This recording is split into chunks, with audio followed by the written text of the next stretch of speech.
নমস্কার বন্ধুরা, আমি এম গার্ডেন পি থেকে প্রদীপ, আর আপনারা দেখছেন আপনাদের পছন্দের ইউটিউব চ্যানেল। তো বন্ধুরা, আজকের থাকছে অর্কিড নিয়ে একটা বিস্তারিত আলোচনা। আমরা সারা বছর ধরে অর্কিডের কী পরিচর্যা করব আর কখন কি খাবার দেবো সমস্তটা থাকবে আজকের ভিডিওতে। এগুলো আমি প্রথমে বলি অর্কিডের শুরুটা এবং মানে কোন সময় গ্রোয়িং পিরিয়ড, কোন সময় ফ্লাওয়ারিং পিরিয়ড, এগুলো যদি আমার একটু জানা থাকে সেক্ষেত্রে আমাদের গাছকে খাবার দিতে একটু সুবিধা হয়। তো গ্রোয়িং পিরিয়ড শুরু করবে, গাছ শুরু হবে আপনার ফেব্রুয়ারি এন্ড থেকে শুরু হলো গ্রোয়িং পিরিয়ড। তো গ্রোয়িং পিরিয়ডের সময় আমরা কিন্তু গাছকে যে খাবারগুলো দেবো সেখানে কিন্তু গাছ যাতে ভালোভাবে বৃদ্ধি পায় সেইভাবে কিন্তু খাবারগুলো দেবো।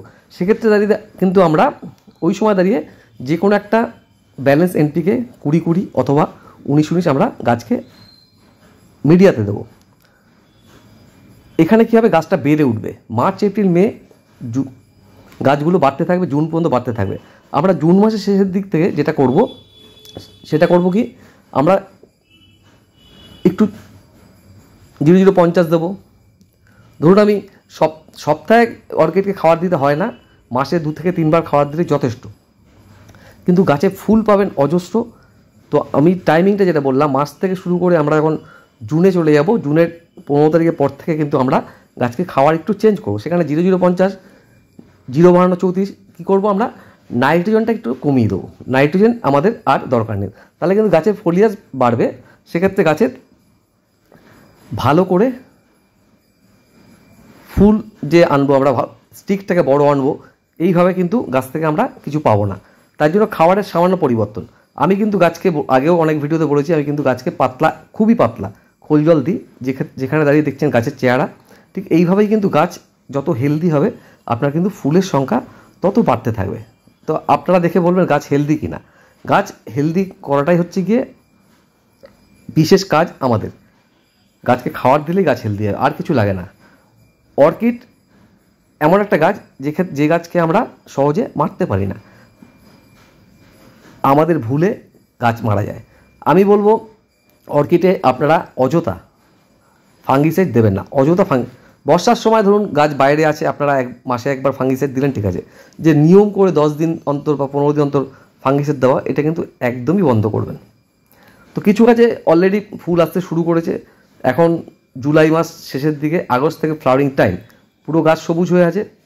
তো আমি আজকে একটা গাছ, ধরুন আমরা সিডলিং কিনছি সকলেই।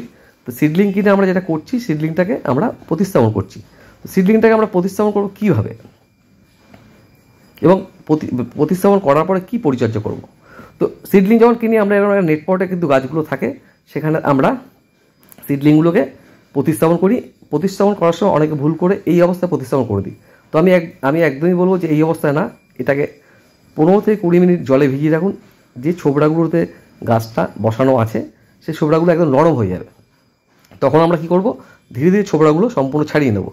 আমি নিচে একটা অর্কিড টপ আর অর্কিড মিডিয়া। অর্কিড মিডিয়ার ভিতর কি আছে, ঝামা ইট, যেটা আমরা বারবার বলি যে ঝামা ইট কিন্তু অর্কিডের একটা খুব ভালো একটা মিডিয়া। এখানে আমরা ক্লে বলও দিতে পারি, যেহেতু ঝামা ইট আমার কাছে অ্যাভেলেবেল ছিল তাই আমি ঝামা ইট ব্যবহার করছি। তো এই যে স্কোরালগুলো দেখতে পাচ্ছেন, ছোটো ছোটো ছিদ্রগুলো, এটাই কিন্তু গাছের জন্য একদম মানে মিডিয়া বলতে গেলে একদম সঠিক। আর দেবো কিছু চারকোল, যেটাকে বলি কাঠকয়লা। তো কাঠকয়লার রেশিওটা কেমন থাকবে, চারকোলের রেশিও থাকবে 30% আর 70% থাকবে ঝামাইট। তো ঝামাইট আপনারা কোথায় পাবেন এটা একটা বিষয়, কারণ ঝামাইট মার্কেটে সেইভাবে বিক্রি হয় না। তো ঝামাইট আপনারা চেষ্টা করবেন যখন রাস্তার কাজ হয় তখন আপনারা চেষ্টা করবেন খানিকটা কালেক্ট করার, সেগুলোকে ভেঙে নিয়ে করবেন। এইভাবেই যারা আমরা গাছ ভালোবাসি তারা গাছের জন্য আমরা শখ করতে পারি। তো আমি ধীরে ধীরে, যেহেতু জলে ভিজিয়ে রেখেছিলাম, আস্তে আস্তে করে সম্পূর্ণ ছোবড়াগুলোকে বের করব এবং গাছটাকে নর্মাল প্রতিস্থাপন করব। গাছটাকে প্রতিস্থাপন করার পরে গাছটাকে আমরা কিন্তু কোনো রকম অত্যাচার করব না, গাছটার মতো ছেড়ে দেবো। এখানে দেখুন বেশ কিছু খারাপ শিকড় আছে, সবুজ শিকড়, সাদা শিকড়, এগুলো কিন্তু আমরা রেখে দেবো। খারাপ শিকড় যেগুলো, সেগুলো কিন্তু আমরা কেটে ফেলে দেবো। কেটে ফেলে গাছটাকে প্রতিস্থাপন করব। কিচ্ছু না, মোটামুটি হাফ পোর্শনে একটু কম আমরা ঝামা কাঠকলা দিয়ে দিলাম। এবার চারদিক দিয়ে ঝামা কাঠকলা দিয়ে গাছটাকে সোজা করে দাঁড় করিয়ে, যদি সোজা করে না দাঁড়িয়ে থাকে সেক্ষেত্রে আমরা একটা দড়ি দিয়ে টবের সাথে কিন্তু সোজা করে দাঁড় করিয়ে রাখতে পারি। এবার আসবে গাছটার পরিচর্যা। গাছটাকে আমরা কী খাবার দেবো এবং কীভাবে যত্ন করবো বা কোন জায়গায় রাখবো। সর্বপ্রথম বলি যে গাছটাকে কিন্তু রাখতে হবে আমাকে এমন একটা জায়গায় যেখানে অর্কিড পরিবেশ তৈরি করতে হবে। অর্কিড কোন জায়গাটা বেশি ভালোবাসে, আমরা ডিরেক্ট সানলাইটে রাখতে পারবো না, কারণ অর্কিড ডিরেক্ট সানলাইট পছন্দ করে না, মৃদু সানলাইট পছন্দ করে। আমরা এমন জায়গায় রাখবো যেখানে দক্ষিণ হাওয়া সম্পূর্ণভাবে বইবে। দক্ষিণ দিকের হাওয়া পছন্দ করে কেন, দক্ষিণ দিকের হাওয়ায় ময়েশ্চার থাকে, আর শীতকালে কিন্তু অর্কিড ডরমেসি পিরিয়ড চায়। তো আমরা ফ্লাওয়ারিং টাইম কিন্তু আমাদের নভেম্বর ডিসেম্বর পর্যন্ত থাকে। তো ডিসেম্বরে যখন কড়া শীত তখন কিন্তু আর যে ফ্লাওয়ারিংগুলো থাকে তারপরে নেক্সট ফ্লাওয়ারিং আসে না। কোনো সময় কোনো গাছে দেখা যায় আসছে, সব গাছ একসাথে ডরমেসিতে যায় না। যে চলতে থাকলে বা ডরমেসি পিরিয়ড কাটবে কিন্তু ফেব্রুয়ারিতে। সিডলিংটা ধীরে ধীরে এইভাবে বড় হবে, নতুন ক্রাউন বেরাবে, সেখান থেকে সেইটা থেকেই কিন্তু আমরা ফুল পাবো। আমরা একটা সিডলিং থেকে কতদিনে ফুল পাই, এটা একটা বড় প্রশ্ন সবসময় থাকে। আমরা একটা সিডলিং থেকে কিন্তু যে বছর কিনবো সে বছরই ফুল পেতে পারি। কখন কিনছি তার উপর ডিপেন্ড করে, যেহেতু গ্রোয়িং পিরিয়ড মানে শুরুটা যখন বললাম তখন হলে খুব ভালো হয়। আর পরবর্তীকালে এখন যেমনি বর্ষাকাল, তো এই সময় দাঁড়িয়ে কিন্তু আমরা অর্কিড কিনতে পারি, স্টক করতে পারি, গাছকে নেক্সট সিজনে আমরা ফুল পাবো। যদি ফুলের আশা আগে থাকতেই করি তাহলে কিন্তু সেটা মনে হয় ঠিক হবে না।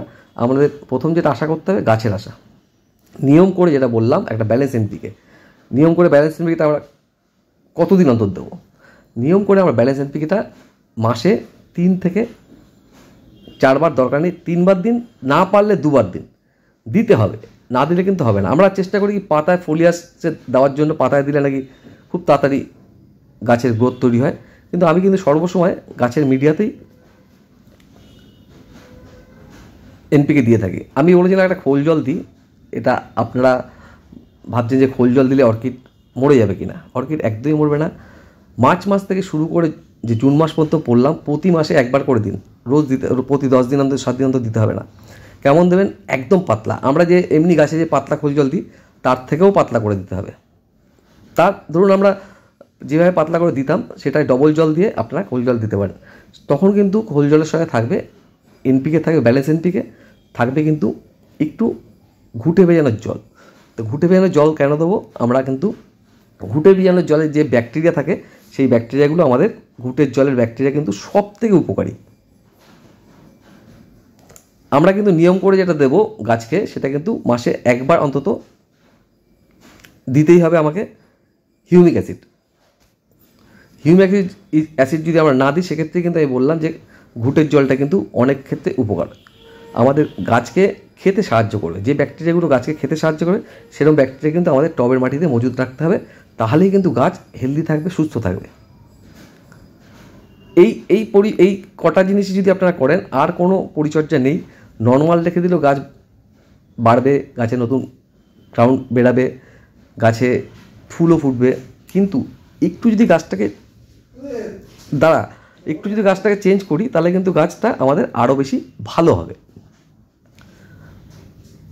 ফুল ফোটা শুরু করে দিয়েছে গাছে, ফুল সবে ফুটতে শুরু করেছে এবং এখন থেকে ফোটা শুরু করবে এবং অসংখ্য ফুল ফুটবে। যেটা শুরুতে আমি দেখিয়েছিলাম সেইভাবেই কিন্তু আপনারা গাছে প্রচুর পরিমাণে ফুল পেতে পারেন, গাছকে অল্প যত্ন করে, যে রুটিনগুলো বললাম। এবার বলবো সানলাইট কিন্তু অনেকেই দিচ্ছেন, তো সানলাইট আমরা কোন সানলাইটটা দিতে পারবো, যে সানলাইটটা আমাদের গাছের ক্ষেত্রে উপকার, মৃদু সানলাইট।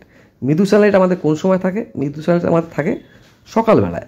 সকালে যদি ধরুন 6টা বা 7টা থেকে যে রোদটা ওঠে সেই সানলাইটটা যদি আমরা গাছে ফেলতে পারি সেক্ষেত্রে কিন্তু গাছের ক্ষেত্রে অনেক বেশি উপকার। সানলাইট ছাড়া গাছ সুস্থ থাকতে পারে না। অসংখ্য ধন্যবাদ যারা তখন ধৈর্য ধরে আমার ভিডিওটা সম্পূর্ণ দেখলেন।